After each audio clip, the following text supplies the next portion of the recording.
Hi guys, welcome to How to Solutions YouTube channel. In today's video, I'm going to show you how you can unhide a post on Facebook. Before getting into this video, must subscribe to our YouTube channel and click on the bell icon. So the first step you need to do is to open your Facebook application. Once you open Facebook, then you need to click on three bars in the top right, and then you need to click on the gear icon. Once you click on that, you simply need to scroll until you will find your information and click on activity log.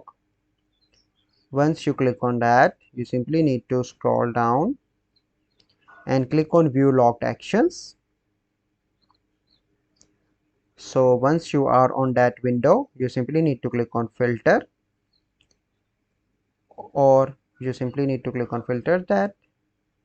So you can see this is the options. So in logged actions and other activity, you will find an option hidden from profile. Click on that option and you can see the post that is hidden from my Facebook profile. Then you need to click on three dots, and here you will find an option to show to your profile. So this is another person post. So once you click on that post will be shown to your profile. So this is a process by which you can unhide a post on Facebook. I hope you find this video helpful. If you find this video helpful, must like this video, subscribe to our YouTube channel for future videos. We'll see you in the next video. Thank you. Have a good day.